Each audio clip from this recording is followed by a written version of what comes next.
Every month, MIT Sloan Alumni Online brings you the latest breaking news, cutting-edge research, groundbreaking ideas, and school updates from MIT Sloan faculty, alumni, and students.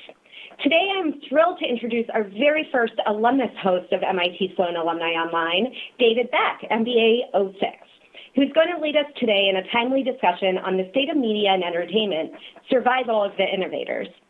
David is the Chief Strategy and Ventures Officer at Turner Broadcasting Systems, Inc., TNT, and TBS, where he is responsible for developing strategies for growth and evaluating and executing strategic investments, acquisitions, and partnerships. Prior to this role, David co-founded Braid Ventures, a strategic advisory and investment firm serving top brands such as Turner, Viacom, CBS, A&E, and Mattel, and making seed-stage investments in media and tech companies. Braid Ventures was acquired by Turner in 2016. David also held strategy and operating roles at Univision within the Office of the CEO and as SVP and head of social media. He also worked as a strategy consultant at Bain & Company. David received his MBA from MIT Sloan and his BA from Tufts University. He has served on the board of the MIT Club of New York and currently co-leads a quarterly dinner series for the Sloanies in Media and Tech in New York City. Hello, David. Welcome. We are very excited to have you today, and I would like to pass the slides over to you. Thank you very much, and good afternoon for those of you on the East Coast, and good morning on the West Coast. And I've got a lot of emails and some tweets about people actually abroad who hopefully are tuning in at some strange hour at the moment. But I really appreciate the time today, and there were a tremendous number of questions that came in advance. So there's a lot of ground to cover. I'm going to try and move through things pretty quickly and get to the Q&A section, but really appreciate the interest so far. So let me move through and tell you a little bit about how we're going to spend the next 20, 30 minutes or so. I'll give a little bit of industry context and framework as we go to start talking about innovation overall, a little bit of my background as well, so you have context for how I think about the space. We'll talk through some of the innovations and I'd say disruptions that we're seeing in the market today, and then move into the Q&A section directly. So for a little bit of what I ultimately want you to come away with is, in understanding not only of the shift in what's happening in the space, but things are happening so rapidly and changing so rapidly, and it's such a dynamic environment that, I think it's important that whether you like the framework I propose or others that you've seen out there, find a framework that helps you put all of the moves in perspective so that you can actually digest them. And then I think at the end of the day, it's, where, why, when, and how is innovation happening today and why it's so critical to understanding. Some context and background. I was at MIT, as you heard, 10-plus years ago. And what's interesting is when I moved out of MIT and went to Bain, I was able to move into the media practice there. And some of the same questions and topics that companies were grappling with are still there today. So, for instance, I worked with Arbitron, one of the radio ratings business, and they are having a lot of challenges of thinking about how they innovate the medium and move from literally physical diaries to the personal people meter. But they also had questions about how do they grow and grow when they've got a business that's so profitable it stands today. How do they manage the investment of their time into the future while also protecting the base revenue of the business? I was also working with companies like Comcast, which at the time were trying to understand how they were going to truly scale their content business. This was pre-NBC Universal acquisition, and obviously they ultimately made that choice, and that was a big move to kind of scale into the content business beyond some of the niche networks that they had at the time. Univision was an unbelievable experience, a business that, for 50 years and plus was sort of the number one media company and entity serving Hispanic America. They had a legacy model that was incredibly profitable, but realized very quickly that as new generations of Hispanics grew up in the country, their interest, their attention were shifting, and Hispanics overall, over-indexed in mobile and social. And so how does a company so profitable, so successful in linear make that transition to digital and social? social environment. Coming out of Univision, as I was mentioned in the bio, I started a company called Brave Ventures with two co-founders, Jesse Redness, who at the time was at NBC Universal, leading digital and social for a number of their networks, as well as a gentleman named Gary Vaynerchuk. And what we believed ultimately was that the pace of change and complexity of change in the media, marketing, brand landscape today was accelerating so rapidly and become so complex that we wanted to create SWAT teams that could come in and work with networks to either accelerate the innovative ideas that they have, or help them think about, how to prepare for the change that was ahead of them. And we worked with some unbelievable brands, as you can see there, CBS, Turner, Viacom. And it's a small icon, but Mattel, another interesting story, and we'll talk about that, is, brands that are now becoming media companies themselves, companies that have core IP that they want to look to monetize through content. Ultimately, after, a great run of working with Turner, we were actually acquired by Turner, and are in here doing many of the same things. I'm the Chief Strategy Officer and Ventures Officer, my partner, the Chief Innovation Officer, Strategy, Ventures, Innovation. That's essentially what we'll do. We'll talk through some of that today. But one caveat, I'm here as an MIT alum, and my thoughts and what you'll hear from me today, represent my views, not the company's views, so that's the standard caveat I have to give. But with that perhaps somewhat elongated background, let's get right into what I think clearly everyone would agree is this perfect storm of disruption in the media business today. And the evidence of that, if you just look at some of the headlines over the past few weeks, gives you a sense of sort of a bit of the hysteria and the competition and the table stakes that are, at risk here. HBO to Netflix, bring it on. Live streaming is going to kill traditional media. You've got a lot of, granted there's a certain amount of clickbait in some of the titles, but you can see that you've got a lot of, really, really strong points of view and changes that are happening. As you look at the same thing when you look at media and tech analyst reports, no one's better investing in attention than Facebook. Well, people weren't talking about attention. They were just talking about viewership a few years ago. That's one of the themes we'll talk about, the shift towards attention. Big media's Death Star strategy. These are great headlines, but underlying that are some really fundamental changes that everyone has to deal with. Even your questions, and some of them that came in ahead of time, some really smart questions, leveraging new technologies, what's really happening in VR today, shifting role of advertising and what that's going to become and what business models need to evolve to fit the needs of the consumers as well as the advertisers, the publishers, the marketers, et cetera. And then things like Snapchat, which obviously has been a tremendous amount of focus from a consumer standpoint and from a business standpoint as one of these unicorn companies that have emerged and are capturing so much attention in the landscape. So what I'd like to do now is kind of give you a little bit of a framework for with all of those, headlines. Every day, a new one erupts. How do you start to think about these things? Because one of the things, I think in most companies, people are subject to is the headline that comes out, and all of a sudden the scramble to understand what it means. And so I'm going to walk through very quickly a simple framework that we use and that I've been using to try and make sense of what's happening. You also have to forgive me. I'm coming off a cold, so I have a feeling that I'm going to have to take quite a few of these glasses of water throughout the session. So as you look at this perfect storm of disruption, I think one of the first things to think about is content creation. There are more content creators than ever before, from Snapchat superstars to Musical.ly talent. You then on the aggregation and distribution side have more ways than ever to essentially consume, and that's coming on the OTT SVOD side. You've got Twitch, you've got Hulu, YouTube Red, Facebook and Twitter, which we'll talk more about, all major sources of content aggregation and distribution.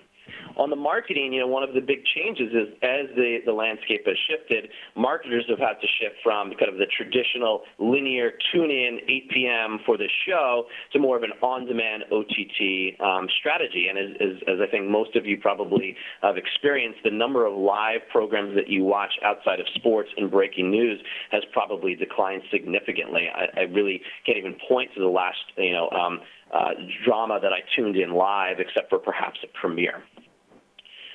So you've got the content, those that are aggregating, distributing, those that are marketing it. Now, one of the big challenges today is measurement. And for all of the jabbing that takes place around traditional measurement and Nielsen and the need to evolve measurement, on the digital side, you've got just as many problems. What's a view count today, right? Is it 3 seconds, 30 seconds?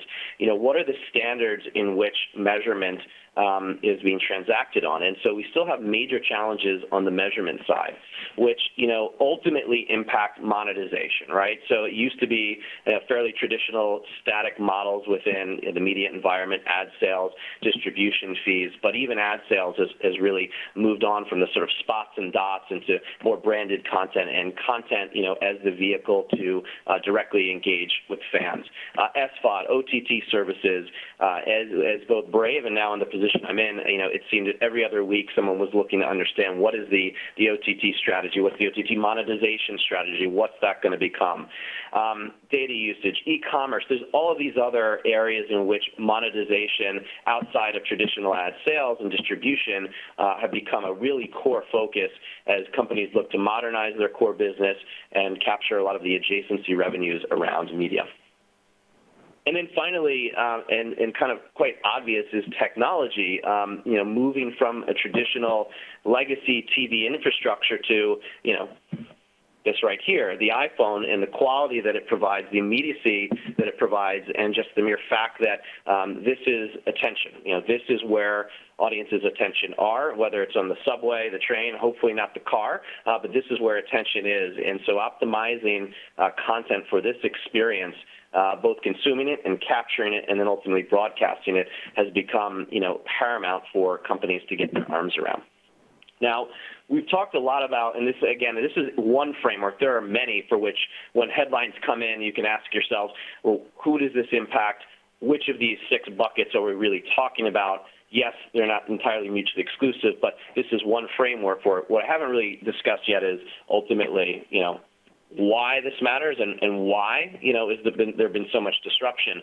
And I think that comes back down to, ultimately, as you see here, shifting audience attention, right? The audience's attentions have been have kind of split so much from what had been a traditional single-screen viewing experience to multi-screen to email to messaging. So people are consuming more content, but they're spending more time on various devices. They're spending more time interacting, augmenting content themselves, adding emojis, adding filters as they capture their content. And so that shift in audience attention is really at the center of everything that's taking place in this environment. So given how many areas of innovation and disruption are taking place, what I've tried to do is kind of boil down to these 4 areas that I'm going to start to give some examples of. I'm sure there's many questions that'll hit some of these other areas, and I'll try and take them. But, to try and get through the material and get more focus on Q&A, I've selected a few. So let's move on to that. So as you kind of try and digest this slide, really the only thing you need to take away from this, again, is that more content is being produced and distributed than can possibly be consumed. And as you look at, in the last year, a huge number, this is the number of original, scripted original series that are on the air, nearly 500 plus series in 2016, nearly 100 of them coming, from OTT services, the Netflixes, Amazons, et cetera, of the world. And that's an incredible amount of content that's flooding the landscape. As you look at the number of movies, if you look at the number of original scripted series, the number of books published across the board, we've seen this hockey stick rise in the amount of content that's become available to people across, obviously a plethora of devices and experiences. And the 2 that I want to talk about are Amazon and Netflix. And, they are, single-handedly causing a massive shift in mind share, both from the consumer standpoint and from executives, throughout the media value chain. And, initially all the talk around Amazon Netflix was the quote-unquote, the real innovation that we were, concerned with was the data-informed content selection and creation. So leveraging the data that they have to inform what shows they select and what they create. create, what they buy, et cetera, and when and how they distribute it. I think that, as I talk to peers and in the industry, I think others would probably agree, what is being felt more than anything, is not, the fear of using data to inform that. That's something that, many others are doing, quite well. It's really the fact that these companies have, obscene amounts of money that they're able to spend on content. And those are not sources, those are not buyers of 5-10 years ago, but they are the buyers of today that are driving the price of content up. They're forcing traditional companies who have traditional models, to have to reevaluate what they're going to be able to spend for content because they are losing some of the major series, major stars, who are now flooding to these other channels for huge paydays that, quite frankly, running the models for the other companies simply won't work. So, when you talk about is there real innovation taking place, of course there is, but I think what's really causing the disruption with these two is the fact that they've got more money to spend than anybody else, at least in the near term. Amazon in particular being an interesting model where, their model still is commerce, so they can literally afford, and have kind of publicly stated this, afford to lose money on their content because they know that it's actually, and have proven out that it's actually going to increase the basket size for Amazon Prime. So how do you compete for that, top 10 programs a year that you want to buy when you have somebody who's willing to lose money because they can make it up elsewhere? So as you think about this too, the problem is that, compounding this is that TV, time spent watching TV is declining unless you're 65 years old or plus. Every other demo is spending less time consuming content via traditional TV. Where are they consuming it? No surprise, on social networks, so YouTube, Snapchat, and Facebook. And so what we've seen is this massive increase in viewing that's taking place on those platforms. The attention of consumers is shifting over to those platforms. And that's why you need to spend a lot of time, and we're going to spend a little bit of time on probably the top 3 at the moment, of trying to understand what are they doing and how is that going to impact the ecosystem from traditional media companies to new media companies that are competing in the landscape, as well as marketers and the agencies that are serving them. This is a little bit of a bubble. I'm sure most of you, understand this. Facebook is still, sort of the largest network in terms of user base and active user base. Snapchat has come up very quickly, as you can see, with nearly 70+ million users in this particular comparison around daily users. Instagram still a huge presence. We're going to talk primarily at the moment about Facebook, not simply because of the size, but also because of, as the left-hand side shows you, this has been the growth of monthly active users, and the right-hand side shows, again, a hockey stick of Facebook's ability to monetize those users. And so it's not just that Facebook is capitalizing on audience attention and seeing a growth in user base, but they're actually capitalizing in a way that they're able to monetize it. And so that monetization, those dollars flow back into their ability to innovate, their ability to spend money on content and fund innovation, where, again, many other competitors are seeing the opposite. User base is going down and the graph's going down in terms of their ability to monetize. Sorry for the delay on some of the slides clicking over here. So, let's talk about Facebook. You can read the headline. They are very clearly the 800-pound gorilla in the room and have what become, very clearly the frenemy to many of the network's traditional publishers and, emerging publishers. And the reason is that they have built a massive aggregation and distribution network leveraging the audience that's been built on video provided by others, right? So major media companies, individuals flood Facebook every day with video content, and that's what's keeping people coming back and back. And one of the reasons, and the obvious reasons that media companies as well as brands are flooding Facebook with content is they have an unbelievable, sort of analytics marketing platform. Incredible amount of data is collected on Facebook, and what that data allows Facebook obviously to do is deliver, the right content to the right individuals at the right time. And we all hear about the algorithm changes that take place, and it's a good thing that they take place, from month to month, week to week, whatever it might be. But those changes are ultimately Facebook optimizing their platform, sometimes the near-term impact can be negative for companies, media companies, for brands, but ultimately they're trying to serve the attention of the audience. And again, if they've captured that attention and have the platform, that's where all of the other players in the media landscape are kind of running to, is they know the attention is there. They need to serve them there. How are they going to do that? And one of the things that for as much innovation and much scale and the kind of, you have to work with Facebook as the gorilla in the room, they've had their challenges.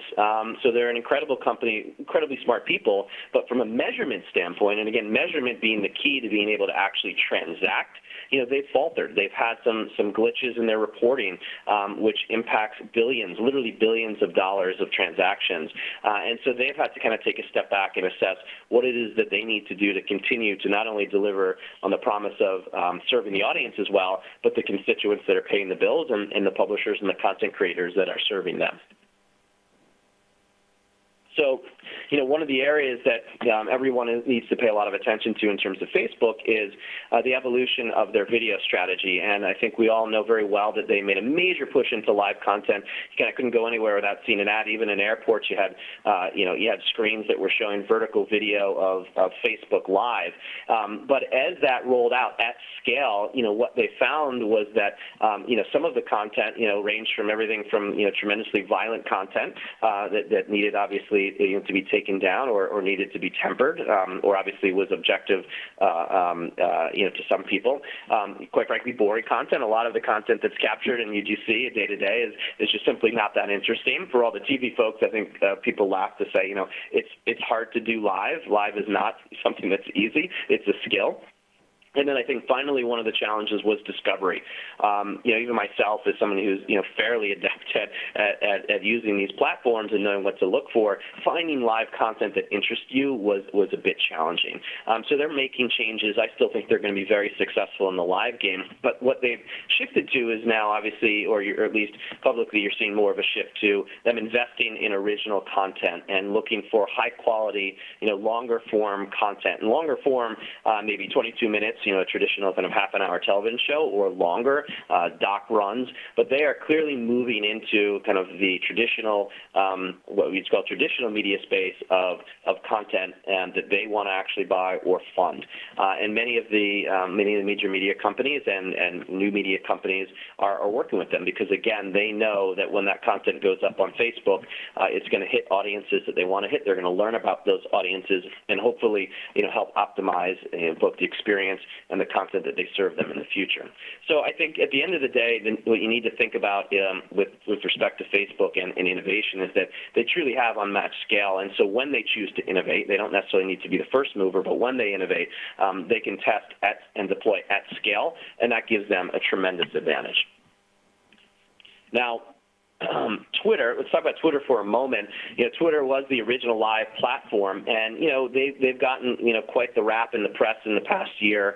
Most of that came around the stalled user growth. There was a little bit of the pile-on of the loss of the cool factor. At the same time, obviously, that Snapchat was emerging and garnering a lot of audience attention. And quite frankly, many of the media companies and many of the publishers, were starting to cool a bit on what was happening on Twitter. Again, not necessarily so much because of the platform itself, but I think the combination of what was happening on the platform and some of the challenges they had, along with the emergence of both Snapchat and obviously the efficiency and scale of Facebook. So what Twitter's done most recently, fairly publicly, has invested in actually, instead of trying to be the destination of commentary around content, to actually be the platform in which you consume the content. So they've invested in sports rights and are continuing to do that. In particular, we've always known that, obviously, particularly with the political season that took place in the fall and continues now, it's a great platform for news and consuming on news. Sports is the other area that they're winning in. And, I think a lot of people were curious how this might actually impact their results, and some of the recent reports in terms of daily active users has shown an increase. I can't say whether that's directly attributable to that content, but it certainly would make sense and seems logical. So I think one of the things to look for with Twitter is the continued investment in live. What properties are they investing in? what are they doing to the actual viewing experience, the small screen experience, to make it more palatable for people to consume longer form amounts of content. Now, again, just the big caveat here, as they move into the game of investing in sports rights, which everybody knows, and I get a lot of questions around sports, it's an expensive business to be in. So they're going to be facing, the same challenges every, major media company and publisher, which are, the cost of the rights, the production of the content, and actually, again, acquiring the audiences who are spending more time on other platforms. How do you bring them to Twitter to experience, the content in the way that they like? So let's, move on to Snap. And, again, I apologize if I'm moving quickly here. The time's running through, but I'll try and move to the Q&A as fast as possible. But, you can't not spend a minute on Snapchat. It's been an unbelievable story.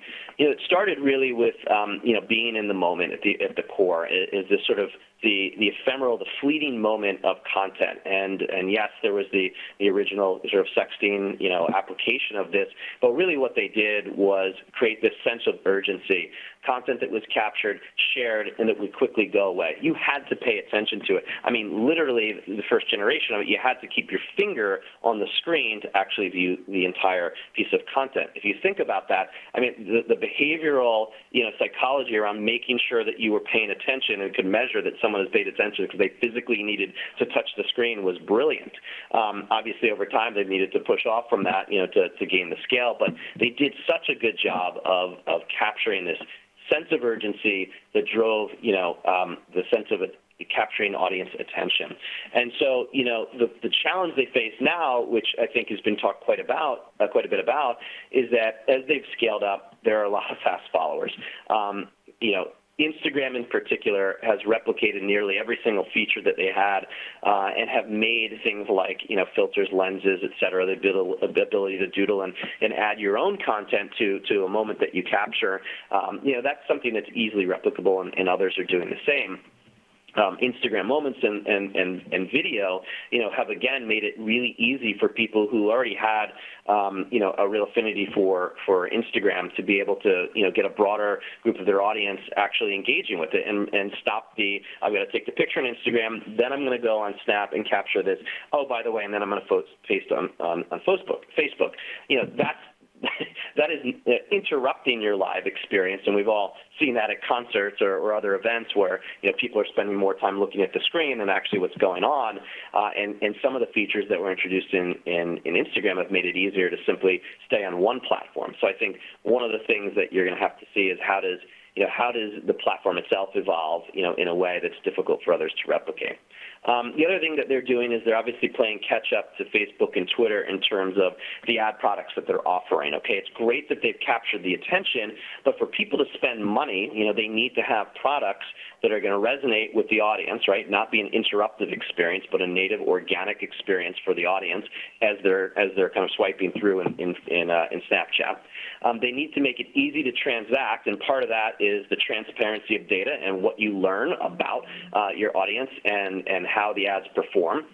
And then that ultimately bubbles up to measurement and defined measurement. And again, how do you compare the views and the engagement measurements of Snapchat versus Facebook or Twitter or traditional media? And the last, and this is more anecdotal, and I'm sure many of you have experienced this as well. My mother, as well as my 3-year-old daughter, will play on Snapchat. They're not publishing anything, but they will sit there and play with the lenses. It freaked my mother out when she first saw the lenses and horrified her. But now, as she watches my daughter, 3 and 6, et cetera, play with them, and they can play with them for literally hours on end. We won't let them. But as more and more people that were outside of this core kind of millennial audience that was so coveted jump onto the platform, will the cool kids stick around is the big question. So, as you can kind of see in the Snapchat here, the real question and what we want to keep our eyes on is, as Snapchat, to Snapchat to avoid kind of what happened with Twitter, which was the kind of plateau of the user base, is how can they continue to evolve the platform both from a feature standpoint as well as the content that they put on it to continue to capture the audience attention, and then how do they make it easier for advertisers to spend money on the platform?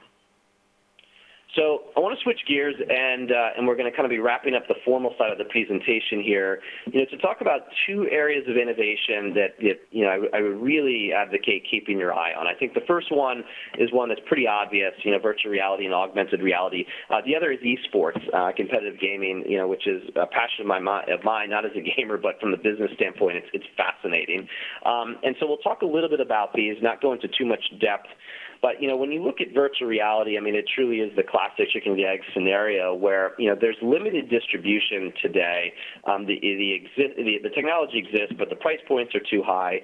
As a media company and a lot of people in the industry, and I think even advertising, outside of stunts, and outside of, I think sports, an area where you just drop a camera down, you can see different angles. There's not a lot of longer form storytelling, engaging storytelling that's taking place on the platform. And if it is, one of the hindrances of that is the fact that people are wondering whether it's worth doing that because how many is it actually going to reach? So there's a lot of experimental budgets, ad budgets that'll go into funding experiences, or as people launch television shows, doing stunts, doing one-offs that you see during the Super Bowl or South by Southwest or some other industry event. They're great, but they really are done more as one-off as opposed to sort of a sustainable program. And the reason you're not seeing that is that you don't necessarily have the distribution. Further, challenging the situation is that you have fragmented standards. You have several different companies that are developing platforms. So once again, as a creator, how many different platforms do you have to develop on to actually get distribution that matters to you? And what are the economics of doing that? That, again, combined with, the price points is, I think, leading to that, as I mentioned, limited, longer form, quality storytelling outside of what are, the 360 experiences. So this is right now in a situation where the industry is sort of out innovating the demand or the ability to satisfy the potential demand of the consumer, primarily due to the price points and the lack of ability to access very interesting content. That said, and I think this is particularly interesting, how many of you have actually started, to take pictures in landscape mode on your phone, knowing that as you drop them into Facebook, they become a 360 quasi-virtual reality experience? Unfortunately, I can't get the response, but maybe in your comments that you will see that. But look, on one hand of the slide, you've got limited scale with multiple platforms of consumption. On the other side, you've got Facebook, who is an investor, in VR that is actually, conditioning people to capture content to create a quasi VR experience at scale. And I think, again, really interesting because, as the price points come down, that's one side of the equation. Is Facebook helping to incubate, consumers, to create more content, from creators to think about 360 as a way to bridge the gap between the full VR experience, and what you can actually produce today, which are fairly interesting, immersive 360 experiences. So, again, looking at Facebook as an innovator, both in terms of conditioning audiences, but being able to test things at scale. Now, esports is what I want to talk about now for a few minutes, and debated with my team a little bit about what the headline here is, and at the end of the day, it's very clear, like, esports is the next global sport. If you're not aware of it, it's something that is actually hard to avoid in the trades today, but it is massive. And in particular, some of the stats in a fairly nascent industry, it's always a little bit difficult, to get reliable stats. But what we're looking at here is an audience that's globally, growing rapidly, more so in certain areas than others. But at the end of the day, when you're talking about an audience of, nearly, 600 million people in 2020, that is where attention is going, and it's going there for long periods of time. The average, engagement periods for people who are consuming esports content, is can sometimes be in the hours, not minutes, and that's sort of unprecedented, relative to other forms of content. So when we talk about where do, big media companies, emerging companies, advertisers need to be thinking about when it comes to attention, esports is one of those areas that you have to be paying attention to. The revenue today, is in the hundreds of millions globally, obviously scaling pretty quickly to, billions plus in 2020. I would argue that, again, this is one of these situations where you could have an inflection point. The eyeballs are there. They're not fully being monetized. You do have some, challenges where, eyeballs are global. Therefore, ad dollars are not always global. Ad dollars are, spending money in the U.S. You're targeting U.S. audiences. So as esports events take place in the U.S. but have huge audiences outside of the U.S., advertisers aren't necessarily willing to pay for those. But I think as you kind of see the growth in the U.S. pick up and advertisers also kind of adapt and think more globally about esports and think globally about how much money they're going to put into this area, you could actually see an even steeper curve in terms of the amount of dollars that are coming into the space. So, again, looking at why this is a space to pay attention to, it's a global audience, highly, highly active in Asia, but growing literally everywhere else in the world.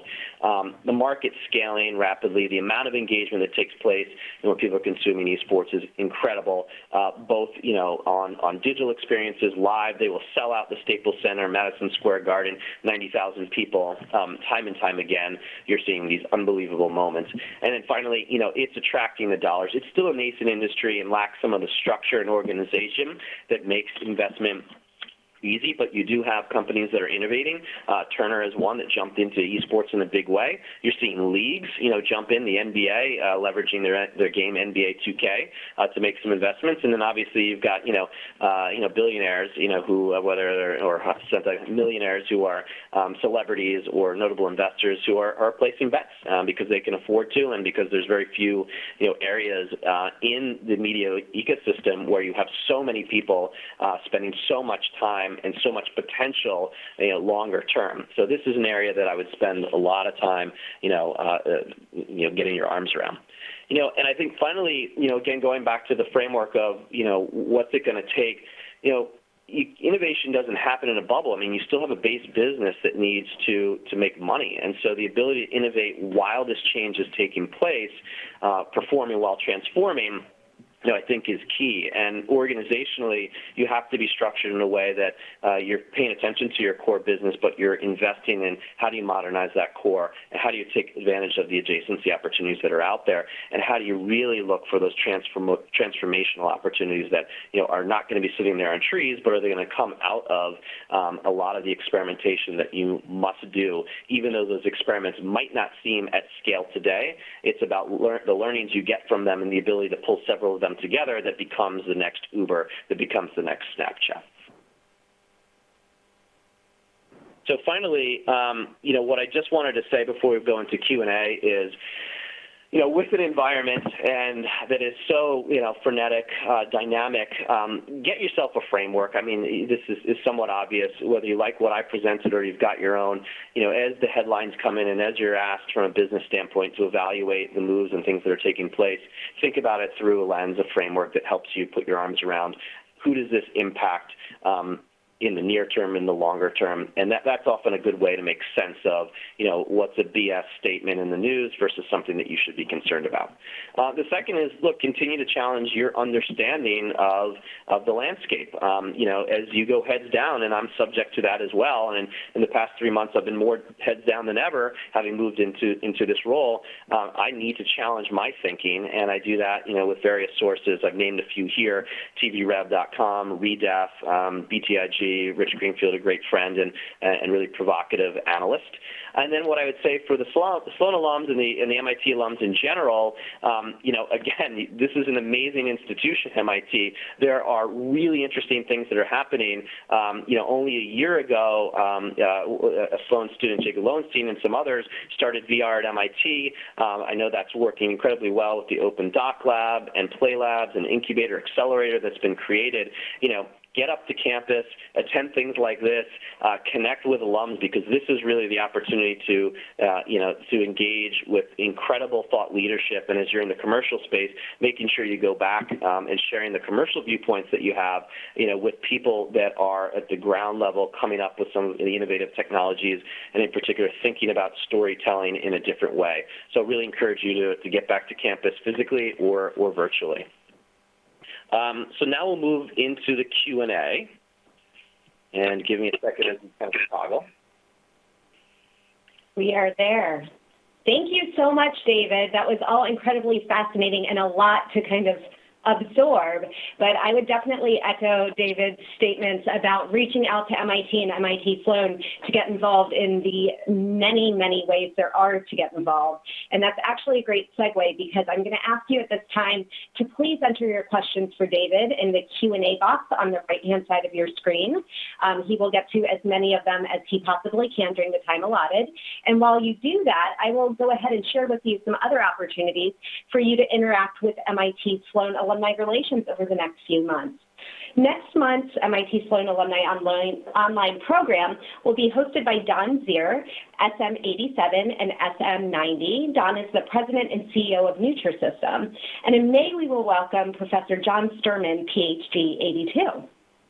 You can visit the MIT Sloan Alumni online webpage for additional upcoming events and recordings of past events that are made available within 24 to 48 hours after each event completes. And of course, all of this is made possible by the MIT Sloan Annual Fund.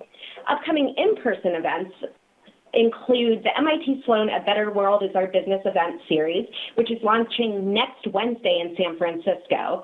Then it's coming to New York on April 13th and Boston on April 24th. These events will continue into the next fiscal year, so make sure to go to the MIT Sloan campaign website to register for events and stay up to date on upcoming events. So without further ado, there are questions rolling in, so I'm going to pass it back over to you, David.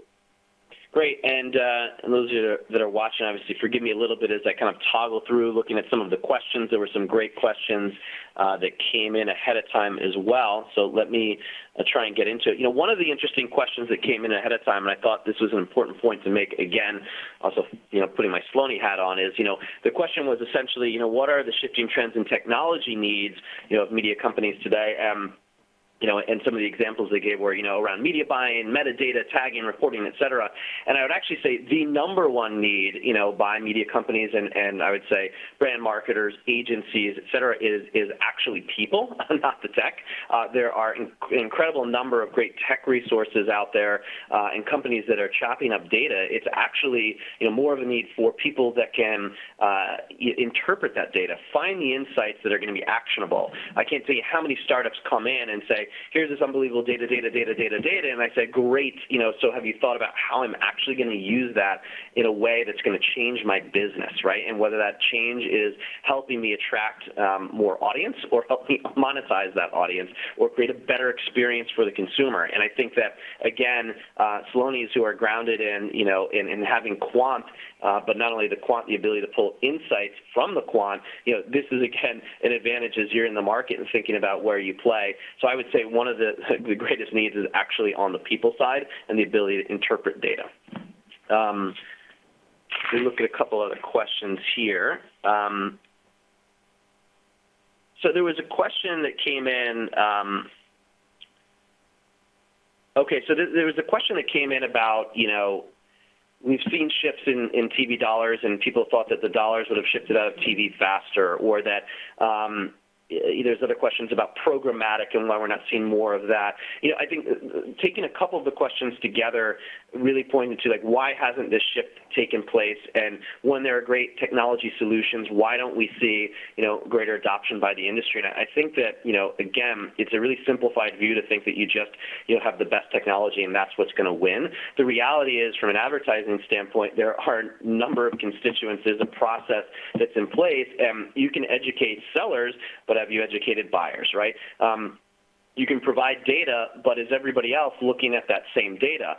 CBS recently came out with some results of a new form of measurement that Nielsen has been creating, and it's great that they released those results, but nobody is going to transact on that in the upcoming upfront, or very few people are going to transact on that, because unless everyone is on that, it's hard to make apples-to-apples comparisons, you know, in terms of that data. And so people, you know, do need, you know, standards, and the way you get to standards is having everybody adopt them. So that's one of the reasons why we haven't seen sort of this flood of change that you might expect, just purely based on you know, a tech advancement that's taken place out there. Let's see some other questions that are coming in. this is a question that was, if you were at the intersection, being at the intersection of tech and media, if you were a startup today, what lane, what problem, what space would you want to play in? I think there are quite a few. I think really more importantly from an entrepreneurial standpoint, and I think from, those that are within companies thinking about the innovative opportunities that are there. You can't be all things to all people. I think, whether you're trying to create a content platform or technology, a data management platform, whatever it might be, you've really got to pick a niche. You've got to do it really well and be the best at that. And I know that sounds simplified, but I, again, can't tell you how many companies come in. We're a little bit of this. We can do that. We're the Facebook of this, the Snapchat of that, the data analytics provider of that. But what do you do really well? And I think until you've proven that you can tackle one of those questions really well, it's going to be hard for people to buy in and give you the chance. Even though your grand vision may be to be able to do more, you've got to own it in one particular area and do a great job there. Let's see what else we've got. Another question that I thought was interesting, for which the answer, again, may be more about, asking yourself another question from my answer, is, about youth, about how do you reach kids 8 to 12 years old. And I thought that was an interesting one because, again, a lot of the traditional means in which marketing is taking place via social is not something that you can actually do, to younger audiences. You can't be reaching 8-year-olds on Facebook because they're not allowed, and they're not allowed on these platforms. Yes, they get on them, but in general, the ability for marketers to reach, those audiences are restricted. And so then you're kind of marketing through the parents or other means. The way that I would think about this, and again, I think it's interesting. I think you could debate it. Is that as you look at, forget 8 to 12, what I would be thinking about is how are those kids, under 8, engaging with content? What are they doing on their phones? I'm fascinated to watch the way in which my 6-year-old plays with Instagram or Snapchat. And as you think about the conditioning of how they're used to consuming content, as a marketer, as a brand targeting 8 to 12, you really need to be looking at what are people doing below 8 and how are they experiencing things, and maybe use that as a starting point to think about how you're going to innovate and evolve. When they get to 12, when they get to 8, what will they have been doing for the past couple of years in terms of the way that they consume content? And everybody's probably had their kid go to touch their laptop, thinking that it's going to move like an iPad, and you may even do it yourself, when you haven't had enough coffee. But I think that's an interesting area around kids that does need more focus, is how do you adapt a lot of the technologies to work and market to and cater to those younger demos. Another interesting question that came up just before this was around artificial intelligence and machine learning affecting post-production or production in the media landscape in general. I mean, this is really interesting. I mean, I think people are caught a little bit off guard by sort of the Alexa, the Alexa craze, and whether there's still, whether there's fundamental utility being delivered today at scale or not. People are engaging with it, and it's interesting. But when you start to think about the ability, how advanced AI is getting, the ability to consume content and look at content and what makes a promo successful, what makes a 7-minute piece of content successful, and ultimately being in a position where you may be having hours of footage to be edited that are actually being thrown through an AI filter, with predefined I would say templates in terms of what you're trying to create. I need to capture somebody in the first 7 seconds filter. Hey, this is more about the longer form, get you into this story, and then while you filter, whatever that might be. AI is absolutely an area that could be massively disruptive to that kind of production process. So I think that's a very interesting one. I'm certainly not smart enough to spend enough time around AI to know when that will happen, but that's absolutely an area that I would be looking into. I've seen a bunch of questions, both directly online and that came in ahead of time, around pricing. And I'm not a pricing strategist, nor would I ever pretend to be. But I think the fundamental questions around, can Netflix pricing be sustainable as there are more OTT platforms, coming out there? Are we going to see, pricing drop? I think there's frameworks and there's probably some predictability there, but really at the end of the day, I think the real impact is that anybody that's in this space needs to be thinking about, again, how are you really fundamentally providing value to the consumer, right? Starting with the consumer first. Is this a good experience for the consumer? Is it differentiated? Secondly, for the people that are either delivering that content, the networks, right, or the brands that are creating content directly, or the advertisers that that are funding it, are you making it easy for you to transact, for you to load, for you to be able to engage and be part of this experience? Are you creating value across that? And I think that's ultimately what's going to dictate willingness to pay. And that's not a new construct, but that's I think something that you can get really, really tied up in, where exactly is the pricing going to land. I would really be focusing more on what's the value being created, by the offering that's there. So I think I've been getting the cue that we're almost out of time. So I think I'm going to stop there and hand it over to the moderator. But I do want to say that I apologize that there's been so much here. It was really hard to kind of condense down a lot of the things that are taking place, and we've missed huge areas of innovation that are taking place. But I hope this gives you a little bit of a snapshot of ways to think about innovation and what's happening in the industry.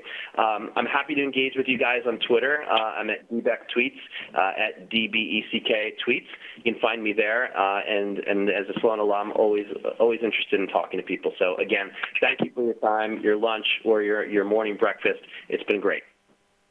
Thank you so much, David. As you said, live isn't easy, so we really appreciate you making it look so easy for us today.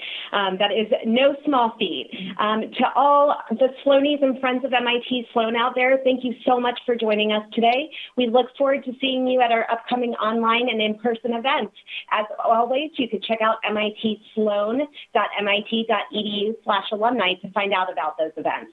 Thank you very much. As today's event closes, you'll be asked to complete a short survey to help us create programming that will be the most impactful to you moving forward. Until next month, thank you so much for joining MIT Sloan Alumni Online.